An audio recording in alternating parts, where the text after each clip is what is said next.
बिस्मिल्लाहिर्रहमानिर्रहीम। Section number 113 minimum tax on tax of certain persons. हमें मालूम है कि हम टैक्सेबल इनकम वर्कआउट करते हैं, उस पे नॉर्मल टैक्स निकालते हैं और एफटीआर की इनकम पर हम फाइनल टैक्स वर्कआउट करते हैं और नॉर्मल टैक्स और फाइनल टैक्स के टैक्स को ऐड करके टैक्स चार्जेबल यानी टैक्स एक्सपेंस वर्कआउट कर लेते हैं। लेकिन कुछ पर्सन्स के केस में ऐसा नहीं होगा। जो नॉर्मल टैक्स है, जो वर्कआउट कैसे होता है हम ये सीख चुके हैं कि फर्स्ट शेड्यूल में पार्ट 1 में डिवीज़न 1 है, जहाँ इंडिविजुअल और एओपी के रेट्स प्रोवाइडेड हैं। अगर आपके पास टैक्सेबल इनकम है और 6 लाख से ज़्यादा है, तो वहाँ पर एक प्रोग्रेसिव टैक्स रेट्स दिए गए हैं, जिससे आप टैक्स वर्कआउट करते हैं।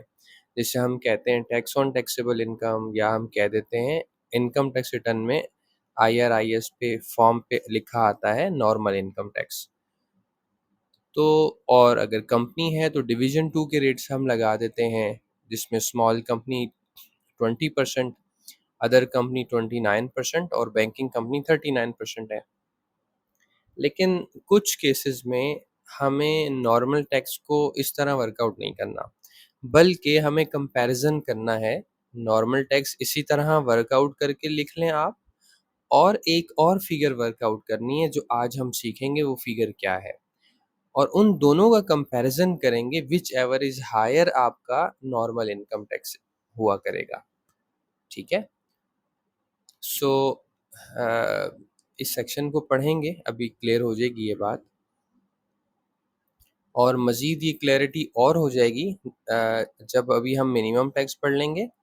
नेक्स्ट सेशन में हम एक और कॉन्सेप्ट है 113C ऑल्टरनेट कॉर्पोरेट टैक्स, उसको पढ़ लेंगे, और उसके बाद हम एक केस स्टडी नंबर 6 कर लेंगे, जिसमें हम minimum tax, corporate, alternate corporate tax यानी 113C और सुपर टैक्स, इन तीनों सेक्शंस की, और जो नॉर्मल टैक्स डिवीज़न 1 और 2 से वर्कआउट होता है, इन चारों चीज़ों की एप्लीकेबिलिटी देख लेंगे, एक लिमिटेड कंपनी की टैक्स रिटर्न कर लेंगे।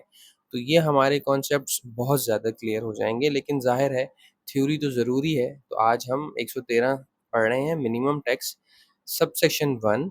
This section shall apply to a resident company. Resident company पे सेक्शन एप्लीकेबल है, कोई इस पे लिमिट नहीं है कि कंपनी ऐसी हो, उसकी टर्नओवर ये हो, कोई लिमिट नहीं है। बस कंपनी की डेफिनेशन जो भी हम पहले देख चुके हैं, कंपनी की डेफिनेशन में जो भी पर्सन्स हैं, उन पे ये सेक्शन एप्लीकेबल है।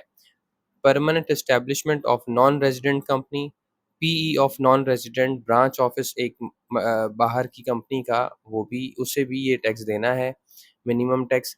An individual having turnover of 100 million और अबव, एक इंडिविजुअल उसी वक्त इस सेक्शन का स्कोप बनेगा अगर उसकी जो सेल्स है, जो टर्नओवर है, वो 100 मिलियन हो या उससे एक्सीड कर ले। अगर 100 मिलियन से कम है तो क्या होगा? तो ये सेक्शन अट्रैक्ट नहीं करेगा। अच्छा, and an association of person having turnover of 100 million और अबव, और इन एओपी के केस में भी यही बात है कि 100 मिलियन सेल्स हो जाएं यानी टर्नओवर हो जाए, या इससे ज़्यादा हो जाए, तो ये सेक्शन अट्रैक्ट करेगा। Okay. For any reason whatsoever allowed under this ordinance including any other law for the timing in force. अच्छा, जो 100 मिलियन है, इस पे एक बात और बतानी है आपको, कि आमतौर से नोटिस आता है प्रायर ईयर्स का, क्या हमने मिनिमम टैक्स वर्कआउट नहीं किया और अपनी रिटर्न डिवीज़न 1 या 2 के रेट्स पे रेट जमा करा दी, और उस वक़्त हम ये भूल गए कि भई टर्नओवर मिनिमम टैक्स भी लगना चाहिए था। तो हाई देखें, ये जो 100 मिलियन है, ये 100 मिलियन टैक्स ईयर 2022 से हुआ है। इससे पहले मैंने छोटा-सा यहाँ चार्ट बनाया है, देखें 22, 23, 24 के लिए 100 मिलियन ही है, जबकि टैक्स ईयर 17, 18, 19, 20, 21 के लिए 10 मिलियन था। तो अगर आपको 18 का नोटिस आया है और आपने मिनिमम टैक्स नहीं पे किया है, और आपकी लेट्स से टर्नओवर 12-13 मिलियन थी या 40 मिलियन थी, तो आप पे एप्लीकेबल था। आप ये मत सोचिएगा कि ये तो 100 मिलियन है। 100 मिलियन ये टैक्स ईयर 2022 से हुआ है। अच्छा, जबकि 15-16 में क्या था? 15-16 में ये 50 मिलियन था और इससे पहले क्या था वो हमने नहीं लिया। एक ओवरव्यू, एक समझाने के लिए जब आपका नोटिस आए अगर कि भई आपने मिनिमम टैक्स पे नहीं किया, तो आप ये देखेंगे कि उस जिस साल का नोटिस है, उस रेलेवेंट ईयर में टर्नओवर की अमाउंट क्या मेंशन थी इस सेक्शन के अंदर, ठीक है? उसका आसान तरीका है उस साल का एप्लीकेबल ऑर्डिनेंस डाउनलोड करके 113 देख लीजिए उसमें। अच्छा, उसके बाद ये जो मिनिमम टैक्स अदा करना है, 4 लोगों को अदा करना है। Number 1 company without any limit, number 2 PE of non resident without any limit, तीसरा इंडिविजुअल है, 100 मिलियन उसकी लिमिट दी हुई है टर्नओवर की और एओपी 100 मिलियन अ, उसकी टर्नओवर हो। अब इन 4 लोगों को मिनिमम टैक्स अदा करना है, ओके। लेकिन जो अदा करना है उसकी ये क्यों अदा करना होता है, इसकी बहुत सी रीज़न्स हो सकती हैं। कुछ रीज़न्स इन्होंने नीचे बता दी और यही रीज़न्स होंगी। ये मिनिमम टैक्स ये हमने देख लिया कि किन लोगों पर एप्लीकेबल है। भई 4 लोगों पर एप्लीकेबल है, अभी तो ये बात हो गई। अच्छा, ये क्यों देना है? अब हम रीज़न्स देख रहे हैं क्यों देना पड़ता है। लेट्स सप नंबर ए में लिखा है लॉस फॉर द ईयर, यानी आपने अपना प्रॉफिट एंड लॉस बनाया फॉर टैक्स पर्पस, उसमें लॉस आ गया। जब लॉस आएगा तो डिवीज़न 1 और डिवीज़न 2 के रेट्स तो एप्लीकेबल ही नहीं है, ज़ाहिर है लॉस आ गया, तो आपको टर्नओवर टैक्स देना है। अच्छा, लॉस कैसे कब आता है? जब ज़ाहिर है आपकी एडमिसिबल डिडक्शंस बढ़ जाएँ, आपकी कॉस्ट ऑफ सेल्स, आपकी ऑपरेटिंग एक्सपेंसेस ज़्यादा हों और टर्नओवर कम हो, तो आपका लॉस आ जाता है। Clause B, setting of a loss of an earlier year, आपके टैक्स लॉसेस अवेलेबल थे और करंट ईयर में जिस साल की आप रिटर्न भर रहे हैं, आपकी टैक्सेबल इनकम आ गई। लेकिन आपने प्रायर ईयर लॉसेस को एडजस्ट कर दिया, जो कि लॉसेस के चैप्टर में हम देखेंगे कि अगर आपका लॉस आ गया किसी साल में, तो आप अपने लॉसेस को नेक्स्ट ईयर की इनकम से एडजस्ट कर सकते हैं। तो आपने एडजस्टमेंट कर दी। और लॉसेस भी 2 तरह के होते हैं, बिज़नेस लॉ अभी हम बिज़नेस की बात कर रहे हैं ना, तो बिज़नेस लॉस हो सकता है और अनअब्सॉर्ब्ड डेप्रिसिएशन हो सकता है। ये क्या होता है अनअब्सॉर्ब्ड, इसको हम बाद में देखेंगे। ये लॉस ही की एक किस्म है, आप यूँ समझ लें। अब आपकी कॉन्सिक्वेंटली क्या हुआ, टैक्सेबल इनकम ज़ीरो हो गई। अगेन अब तो नॉर्मल टैक्स लगेगा ही नहीं, डिवीज़न 1 और 2 के रेट्स ही नहीं लगेंगे, तो लिहाज़ा अब आप मिनिमम टैक्स दीजिए। क्लॉज़ सी, आपकी इनकम ही एग्ज़ेम्प्ट है। सो लेट्स सपोज आप एक ऐसे इंडिविजुअल हैं या ऐसी कंपनी है या आपकी जो इनकम है वो इस तरह की है कि इस ऑर्डिनेंस में उसे एग्जेम्प्ट फ्रॉम टैक्स कहा गया है, लेकिन मिनिमम टैक्स आप देंगे। हाँ, अगर ऑर्डिनेंस के सेकंड शेड्यूल पार्ट 4 जो कि एग्जेम्पशन फ्रॉम स्पेसिफिक प्रोविजंस होता है, उसमें ये लिख दिया गया हो कि आप पर सेक्शन 113 एप्लीकेबल नहीं है, तो फिर आपको नहीं देना होगा। और यही बात मैंने आगे ब्लू कलर में लिख दी है। Clause D, application of credits और रिबेट्स, अगर इसकी वजह से भी ऐसा हुआ कि आपको टैक्स नहीं देना पड़ रहा। और clause E, the claiming of allowance और deduction including depreciation deduction, amortisation deduction, no tax is payable और paid by the person for the tax year और द टैक्स पेएबल। अच्छा, ये जो टैक्स पेएबल की बात हो रही है, ये वही है जो हम tax on taxable income workout करने के लिए डिवीज़न 1 इंडिविजुअल और एओपी के रेट्स लेते हैं, डिवीज़न 2 कंपनी के रेट्स लेते हैं। ये कहाँ पे हैं? फर्स्ट शेड्यूल के पार्ट 1 में, तो इसलिए मैंने ब्लू में रेफर कर दिया। और paid by the person for a tax year is less than percentage as specified in column 3 of table in division 9 of part 1 of first schedule of the amount representing person's turnover for all from all sources for that tax year। इसमें ये कह रहे हैं कि minimum tax देने की एक वजह ये भी है कि आपने जो tax on taxable income workout किया डिवीजन 1 या डिवीजन 2 के रेट से वो कम आ गया, लेकिन जो आपने मिनिमम टैक्स वर्कआउट किया जिसके लिए कैसे वर्कआउट होगा अभी हम इस सेक्शन में सीख रहे हैं। इसका तरीका ये होता है, आगे आ जाएगा कि आप ये बल्कि यहाँ आ गया कि डिवीजन 9 जो है, इस डिवीजन 9 में डिफरेंट रेट्स लिखे हुए हैं डिफरेंट लोगों के लिए और स्टैंडर्ड रेट 1.25% है, यानी 100 रुपए में सवा रुपया। तो 1.25% का जो रेट है आप टर्नओवर यानी सेल्स पे लगाएँगे और सेल्स का क्या मतलब, टर्नओवर का क्या मतलब है? लिखा हुआ है टर्नओवर फ्रॉम ऑल सोर्सेज़।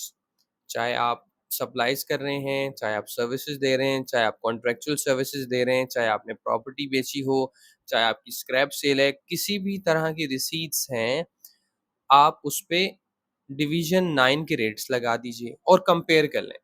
अगर आपने डिवीज़न 1 या डिवीज़न 2 में कम रेट टैक्स वर्कआउट हुआ है, तो आपको मिनिमम टैक्स देना है। तो ये कुछ रीज़न्स हैं जिनकी वजह से आपको मिनिमम टैक्स देना होगा। अच्छा, इन रीज़न्स में कहीं तो डिवीज़न 1 और 2 के रेट्स लग ही नहीं रहे हैं और कहीं पे लग रहे हैं तो वो कम आ रहे हैं।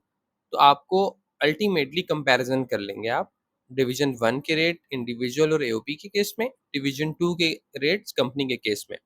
तो आप 2 फिगर्स वर्कआउट कर लेंगे। डिवीज़न 1 और डिवीज़न 2 की फिगर लिख लें और उसको कंपेयर कर लें मिनिमम टैक्स की फिगर से, जो कि सेक्शन 113 से वर्कआउट होगी। कैसे वर्कआउट होगी? अब टर्नओवर को मल्टीप्लाई कर देंगे डिवीज़न 9 में प्रोवाइडेड रेट से। आगे चलते हैं, एक्सप्लेनेशन। अच्छा, अभी तक हमने जो बात की है कि आप कंपेयर करेंगे, अब यहाँ पे वो ये बता रहे हैं कि जिस टैक्स को कंपेयर करना है वो टैक्स है कौन-सा। For the purpose of this section, the expression tax payable or paid does not include tax already paid or payable in respect of deemed income which is assessed as final discharge of tax liability under section 169 or under any provision of the ordinance. इसका मतलब ये है कि जो minimum tax आपने workout करना है, उसको टैक्स ऑन टैक्सेबल इनकम से जो कंपेयर करना है, तो टैक्स ऑन टैक्सेबल इनकम मतलब ये है कि आपने नॉर्मल टैक्स रिजीम की बात हो रही है। एनटीआर में जो इनकम्स आती हैं, इसमें final tax liability separate block of income को नहीं लेना है आपने, ठीक है? और आगे जाकर आप देखेंगे कि टर्नओवर की डेफिनेशन में भी इन्होंने ऐसी इनकम जो सब्जेक्ट टू फाइनल टैक्स है, subject to separate block income है, उसको टर्नओवर की डेफिनेशन से निकाल दिया है। तो बेसिकली कंपैरिजन जो होता है टैक्स ऑन टैक्सेबल इनकम, यानी एनटीआर टैक्स रिजीम में जो टैक्स आ रहा होता है वो, और मिनिमम टैक्स जो टर्नओवर पे आती है और टर्नओवर की डेफिनेशन से एफटीआर की इनकम निकाल कर बैलेंस फिगर पे टर्नओवर टैक्स लगता है। तो इन दोनों का कंपैरिजन होना है। तो minimum in other words, minimum tax के सेक्शन में जो इनकम सब्जेक्ट टू एफटीआर हो या सेपरेट ब्लॉक इनकम हो, वो मिनिमम टैक्स के सेक्शन का सब्जेक्ट नहीं है। इसके अलावा क्लॉज बी में टैक्स पेबल और पेड अंडर 4C और 4B, तो ये सुपर टैक्स हैं। तो सुपर टैक्स को भी हमने यहाँ पे कंसीडर नहीं करना। सुपर टैक्स तो एक बॉटम लाइन टैक्स एक हायर इनकम पे अलग से वर्कआउट होता है, तो उसको भी मिनिमम टैक्स से कंपेयर नहीं करना। ओके, सो ऐसी इसको इस तरह भी कह सकते हैं कि वो इनकम जिस पे डिवीजन 1 और 2 के रेट्स लगते हैं, उसको लेना है आपने। ज़ाहिर है डिवीज़न 1 और 2 के रेट एफटीआर की इनकम और सेपरेट ब्लॉक इनकम पे तो लगते ही नहीं है।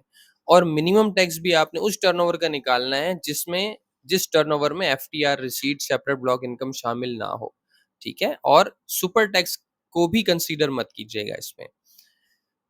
सबसेक्शन 2, अच्छा, where this section apply, the aggregate of the person's turnover as defined in subsection 3 for the tax year shall be treated as income of the person for the tax year chargeable to tax. यहाँ तो सिर्फ ये बात कही गई है, देखें, हमने पहली क्लास में इनकम की डेफिनेशन पढ़ी थी बेसिक कॉन्सेप्ट की वीडियो में। हमने कहा था भाई इनकम टैक्स ऑर्डिनेंस इसलिए है कि टैक्स वर्कआउट हो, और टैक्स के लिए एक इनकम चाहिए और उस इनकम को इनकम की डेफिनेशन में होना चाहिए। तो उस इनकम की डेफिनेशन में जो हमने क्लॉज 26 सेक्शन 2 में पढ़ी थी, वहां तो टर्नओवर को शामिल नहीं किया गया था, और इस 113 में टर्नओवर पे तो टैक्स लगाया जा रहा है। तो लिहाजा यहाँ उन्होंने ये कहा है कि टर्नओवर को हम इनकम की तारीफ में शामिल कर रहे हैं ताकि उस पर टैक्स लगाया जा सके, ठीक है? ओके, इस एक्सप्लेनेशन में सिर्फ ये बात लिखी हुई है कि आपने टर्नओवर की डेफिनेशन में तमाम रिसीट्स ले लेनी है तमाम एक्टिविटीज से। सो आप अगर गुड्स बेचते हैं तो उसकी भी सेल्स ले लें, सर्विसेज देते हैं तो उसकी भी सेल्स ले लें। अगर आपने इसमें स्पेसिफिकली लिखा हुआ भी है इंक्लूडिंग के वर्ड्स के साथ कि अगर आपने इमूवेबल प्रॉपर्टी सेल की है तो उसकी भी सेल प्रोसीड्स आप ले लीजिएगा। अगेन इसमें एफटीआर और सेपरेट ब्लॉक नहीं आएगी, ठीक है? अच्छा, क्लॉज बी में क्या लिखा है? The person shall pay as income tax for the tax year instead of actual tax payable under this ordinance minimum tax computed on the basis of rate specified in division 9 of part 1 of first schedule। यानी हमने अब तक ये बात की है कि अगर किसी को डिवीज़न 1 और डिवीज़न 2 में टैक्स नहीं अदा करना पड़ रहा, अगर उसका लॉस आ गया या जो टैक्स वर्कआउट हुआ है वो मिनिमम टैक्स से कम है या कोई टैक्स रिबेट्स और क्रेडिट्स की वजह से, डिडक्शंस की वजह से, किसी भी वजह से जो हमने ऊपर पढ़ी हैं या कोई और भी वजह हो, उसे टैक्स नहीं देना पड़ रहा डिवीज़न 1 और 2 में, तो क्या करना है उसे? यहाँ ये बात कही जा रही है, उसे मिनिमम टैक्स देना है। और किस तरह देना है उसे मिनिमम टैक्स? टर्नओवर के ऊपर ये रेट्स लगा देने हैं जो कि डिवीज़न 9 में दिए गए हैं। ये हम ऊपर वैसे वर्बली बात कर चुके हैं, लेकिन यही बात यहाँ पे लिखी हुई है। ओके, clause C, where tax payable under subsection 1 exceeds the actual tax payable under part 1 clause 1 of division 1 or division 2 of first schedule। अच्छा, अब आपने मिनिमम टैक्स वर्कआउट किया और नॉर्मल टैक्स वर्कआउट किया, तो अब ये कह रहे हैं कि अगर आपको नॉर्मल टैक्स देना नहीं पड़ रहा और मिनिमम टैक्स देना पड़ रहा है, लेट्स से आपका मिनिमम टैक्स आया ₹18 और नॉर्मल टैक्स था ₹10, तो ₹8 तो ज़्यादा देना पड़ रहा है, जो कि नहीं देना चाहिए था, लेकिन एक सेक्शन है, एक कंपल्शन है, उसकी वजह से देना पड़ रहा है। तो इसके बारे में अब वो कह रहे हैं कि the excess amount of tax paid shall be carried forward for adjustment against tax liability under the aforesaid part of the subsequent tax year. और कह रहे हैं कि जो आपने एक्सेस टैक्स पे कर दिया, आप इसको कैरिड फॉरवर्ड कर सकते हैं। आगे इसकी इलस्ट्रेशन भी बनाई है, हम देख लेते हैं। Provided that if tax is paid under subsection 1 due to the fact that no tax is payable, the entire amount of tax paid under subsection 1 shall be carried forward for adjustment in the manner stated aforesaid। ये कह रहे हैं कि अगर आपके normal income tax zero आया और आपका मिनिमम इनकम टैक्स लेट से ₹100 आया, तो ₹100 पूरा का पूरा आप कैरिड फॉरवर्ड कर दीजिएगा। Provided further, the amount under this clause shall be carried forward and adjusted against tax liability for 3 years। अच्छा, अब ये जो एक्सेस अमाउंट आपने पे किया, आप कितने साल तक कैरिड फॉरवर्ड कर सकते हैं फॉर एडजस्टमेंट के लिए? तो ये कह रहे हैं 3 साल तक, और ये टैक्स ईयर, ये फाइनेंस एक्ट 2022 में आया है। इसका मतलब है ये वाली क्लॉज़ एप्लीकेबल है 2000 टैक्स ईयर 2023 के लिए, 24 के लिए एंड ऑनवर्ड। लेकिन इससे पहले क्या था? इससे पहले या 5 साल था। तो अगर किसी का 22 में किसी ने मिनिमम टैक्स पे किया था, तो वो 5 साल के लिए उसको कैरिड फॉरवर्ड कर सकता है। जो आगे इमीडिएट सक्सीडिंग, जो आगे मसलन, अच्छा ये भी एग्जांपल से क्लियर हो जाएगा। ये लिखा है immediately succeeding the tax year for which amount was paid. मतलब ये कि अगर आपने 23 में पेमेंट किया है तो 26 तक रहेगा, और अगर आपने 22 में पे किया था तो 23, 24, 25, 26, 27 टैक्स ईयर तक कैरिड फॉरवर्ड आप कर सकते हैं। Explanation: for the removal of doubt, it is clarified that the aforesaid part referred to in this clause means clause 1 of division 1 और division 2। ये हम पहले ही बात कर चुके हैं कि इस पूरे सेक्शन के अंदर किया ही ये जा रहा है, टैक्स ऑन टैक्सेबल इनकम निकाल रहे हैं, जिस पे रेट कौन सा लगता है। आप फर्स्ट शेड्यूल खोलते हैं, उसका पार्ट 1 खोलते हैं और उसमें 2 क्लॉजेस हैं। अच्छा, आप जब खोलते हैं फर्स्ट शेड्यूल, देन आता है पार्ट 1, राइट? पार्ट 1 में है डिवीज़न 1, डिवीज़न 1 में है क्लॉज़ 1, यानी कि पहला टेबल जो होता है, एक उसकी बात हो रही है। और फिर आप सफ़ा पलटते हैं तो डिवीज़न 2 आ जाता है, जहाँ अच्छा टिक क्लॉज़ 1 के बाद क्लॉज़ 2, एक टेबल 2 भी होता है, जो कि सैलरीड इंडिविजुअल के लिए होता है ना। उसके बाद आप डिवीज़न 2 पे जाते हैं, जहाँ कंपनीज़ के रेट हैं, जो 3 लाइन का डिवीज़न है। तो हम ये पहले भी यही कहते आ रहे हैं ऊपर से, तो यहाँ पे ये क्लैरिफिकेशन एक्सप्लेनेशन में इन्होंने बात भी डाल दी ताकि वज़ाहत हो जाए। अब एग्ज़ाम्पल देखें, एक एबीसी लिमिटेड है, टैक्स ईयर 2023 में उसकी जो टैक्सेबल इनकम आई थी, उस पे जो टैक्स वर्कआउट हुआ डिवीज़न 2 के रेट लगाए। लेट्स से कि ये अदर कंपनी है, तो 29% जब टैक्स लगाया इसकी इनकम पे, तो वो टैक्स आया 10 मिलियन, राइट? ये आ गया 10 मिलियन। और लेकिन जो मिनिमम टैक्स वर्कआउट किया उसके टर्नओवर का 1.25%, ये रेट कहाँ से मैंने लिया? टेबल से, टेबल आगे हम देख लेंगे। स्टैंडर्ड रेट 1.25% है, तो वो आया 18 मिलियन। अब देखिए मिनिमम टैक्स ज़्यादा आया और नॉर्मल टैक्स कम आया, तो अब हमारा टैक्स एक्सपेंस क्या होगा? हमारा टैक्स एक्सपेंस 18 होगा, क्योंकि हमने तो यही तो पढ़ा है कि मिनिमम टैक्स का आउटफ्लो तो इन एनी केस होना ही होना है कंपनी के पास से। तो मेरा जो टैक्स एक्सपेंस है वो 18 मिलियन है। तो लिहाजा मैंने 18 में से 10 माइनस कर दें, एक्सेस मैंने 8 मिलियन एक्सेस पे कर दिया और टैक्स ईयर 23 में पे किया। तो अब देखें, excess of minimum tax shall be carried forward for the 3 subsequent tax year, it means till 2026। अब आपने क्या किया, 2023 में 8 मिलियन ज्यादा पे कर दिया, तो 8 मिलियन फॉर एडजस्टमेंट आप कहाँ तक लेके जा सकते हैं, 24, 25, 26, राइट। अब आगे देखते हैं, टैक्स ईयर 24 आ गया। अब यहाँ पर tax on taxable income 16 million I, ये कैसे निकाला, इनकी एक्स अमाउंट टैक्सेबल इनकम थी, उस एक्स अमाउंट पर 29% अप्लाई किया क्योंकि अदर कंपनी के रेट लगने थे, तो 16 मिलियन आ गया। जबकि टर्नओवर पे जब हमने 1.25% लगाया, वो 13 मिलियन आ गया। तो टैक्स एक्सपेंस कितना आया, टैक्स चार्जेबल कितना आया, वो आया 16 मिलियन, ठीक है। अब 16 मिलियन में से, अब हमारा टैक्स एक्सपेंस 16 मिलियन है, ये हम पहले हमने बात की है ना कि हमें हायर लेना है, ठीक है। अब देखें इस केस में मिनिमम टैक्स कम है और टैक्स ऑन टैक्सेबल इनकम ज्यादा है। इसको यूं भी कह सकते हैं कि डिवीजन 2 का टैक्स ज्यादा आया, डिवीजन 9 का टैक्स कम आया। तो हमने टैक्स ले लिया चार्जेबल 16 मिलियन। अब हमें एडजस्टमेंट करनी है, जो 8 मिलियन एक्सेस पे किया था उसमें से हम कुछ माइनस कर सकते हैं, अच्छा, अब हम कितना माइनस कर सकते हैं, हमेशा याद रखें कि हम जो इन दोनों का डिफरेंस होगा ना, टैक्स ऑन टैक्सेबल इनकम और मिनिमम टैक्स जितना आया है, इसका डिफरेंस ही माइनस कर सकते हैं। तो 16 में से 13 निकाला तो 3 मिलियन आप माइनस कर सकते हैं। तो 13 मिलियन, अच्छा टैक्स एक्सपेंस आपका है 16 मिलियन का, लेकिन आप 3 मिलियन एडजस्ट कर सकते हैं और 13 मिलियन आपका पेबल है। अब अगर आपका आपके पास कोई एडवांस टैक्सेस नहीं है, तो यही आपका एडमिटेड टैक्स आएगा और आप चालान जमा करा के पे कर दें, चालान बनाएं और जमा करा दें। लेकिन अगर आपके कोई एडवांस टैक्सेस अवेलेबल हैं सेक्शन 148 में, 147 में, 235 में, 236 में, तो आप 13 मिलियन को रिड्यूस कर दें जितने भी अवेलेबल हैं और बैलेंस पे करा दें। अच्छा 3 मिलियन देखें इसलिए हमने माइनस किया, हमने तो सिर्फ ये कह दिया कि 16 में से 13 माइनस करके 3 मिलियन ले लें। लेकिन लेट्स सपोज अंडरस्टैंडिंग के लिए अगर मैं यहाँ 4 लिख देता, तो 16 में से 4 लिखता तो टैक्स पेबल 12 आ जाता। और मैंने आपको बताया है कभी भी मेरी जो मिनिमम टैक्स पेमेंट है वो मिनिमम टैक्स से तो कम हो ही नहीं सकती। अगर मैं यहाँ 4 लिख देता ना, तो टैक्स पेबल तो मेरा 12 आ जाता, जो कि हमने अभी पढ़ा कि टैक्स तो मिनिमम इस अमाउंट से कम हो ही नहीं सकता। तो लिहाजा इस तरह भी अगर आप समझें तो हम 3 मिलियन की ही एडजस्टमेंट ले सकते थे, ठीक है।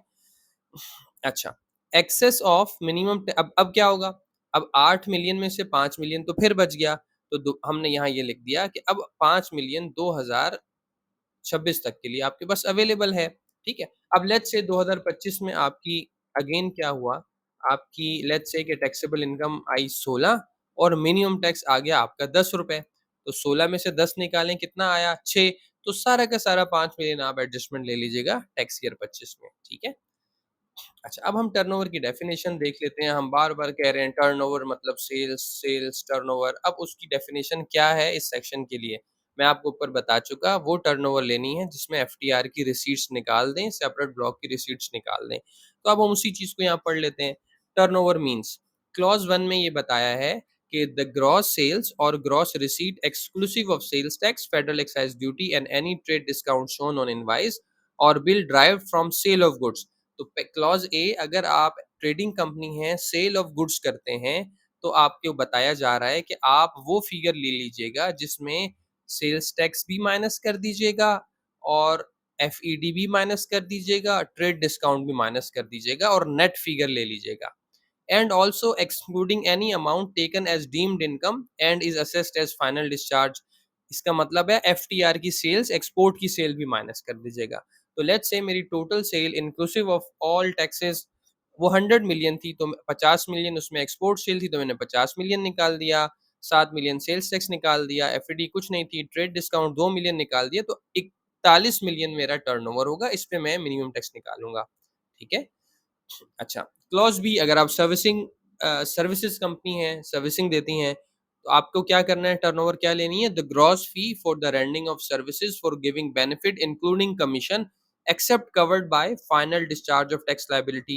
इसमें ये कह रहे हैं कि आप पूरी फिगर ले लें और ये इंक्लूसिव ऑफ टैक्सेस हैं। आपको पता है सर्विसेज के ऊपर प्रोविंशियल टैक्स लगता है, तो आप ग्रॉस फिगर ले लें इंक्लूसिव ऑफ सेल्स टैक्स, ठीक है? और अगर एफईडीबी है तो यहाँ मैंने लिख दिया figure is inclusive of provincial tax and FED, और एफटीआर की कोई सर्विसेज़ हैं तो उसे निकाल दीजिएगा आप। सिंपल सी बात है। और यही बात उन कंपनीज़ पे भी आ जाएगी जो ऑफ एग्जीक्यूशन ऑफ कॉन्ट्रैक्ट्स करते हैं। तो सेम बात, सर्विसेज वाली बात आप अप्लाई कर दें एग्जीक्यूशन ऑफ कॉन्ट्रैक्ट्स पर भी। क्लॉज डी में ये लिखा है, अगर आप कंपनी हैं तो टर्नओवर में ऊपर बताई गई 3 चीज़ों के अलावा एक चीज़ और ऐड कर लीजिएगा। वो क्या है? अगर आप कंपनी हैं और आपका शेयर है किसी एसोसिएशन ऑफ पर्सन में, पार्टनरशिप फर्म में, लेट्स से 25%, तो एओपी की turnover I let's say 100 million, तो 100 मिलियन का 25%, 25 मिलियन, इसको भी आपकी टर्नओवर की डेफिनेशन में लिया गया है। तो एओपी में जो आपका शेयर है उसके टर्नओवर से मल्टीप्लाई करके वो भी आपकी टर्नओवर में कंसीडर किया जाएगा अगर आप कंपनी हैं। और इसको हम अपना जो सवाल करेंगे immediately after learning minimum tax और एसीटी, उसमें हम इसको भी अकाउंट फॉर कर लेंगे इस चीज़ को, ठीक है? अच्छा, फिर ये कि देखें यहाँ पे तो अगर बिल्डिंग मैंने बेच दी तो यहाँ पे तो शामिल नहीं है इस डेफिनिशन में, तो उसकी क्लैरिटी हम ऊपर ले चुके हैं।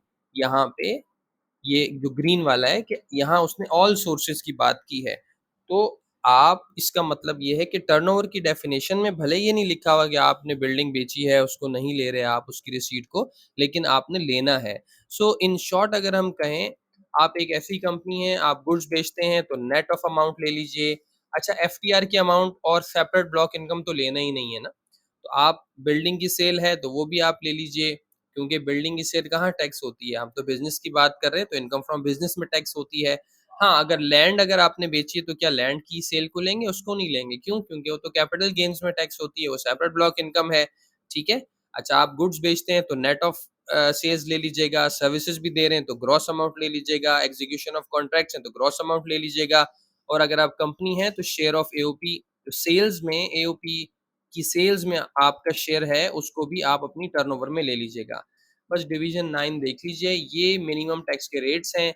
0.75% इन 3 लोगों के लिए है रिड्यूस रेट, जिसमें से ख़ास तौर पे पोल्ट्री इंडस्ट्री, यानी poultry industry including poultry breeding, यानी पोल्ट्री वो इंडस्ट्री है जो ट्रेडिंग नहीं कर रही, बल्कि आप ऐसे पर्सन हैं जो कि मैन्युफैक्चरिंग कर रही हैं पोल्ट्री आइटम्स के। यानी आप फीड बना रहे हैं, आप एग्स प्रोड्यूस कर रहे हैं, एग्स प्रोड्यूस मतलब आप चिक्स को बड़ा करते हैं, उनसे एग्स लेते हैं, आपके पास लेयर फार्म हाउसेज़ हैं, इसी तरह से आप पोल्ट्री ब्रीडिंग कर रहे हैं, तो इनके लिए 0.75% है। अब पीआईए पाकिस्तान एयरलाइन, इसके लिए भी 0.75% का टैक्स रखा गया है। अच्छा, इसी तरह से ये सुई गैस वगैरह। अच्छा, और सीरियल नंबर 2 में 3 लोगों का तज़किरा है, oil refinery, oil marketing company, motorcycle dealers, 0.5% है इनका टैक्स।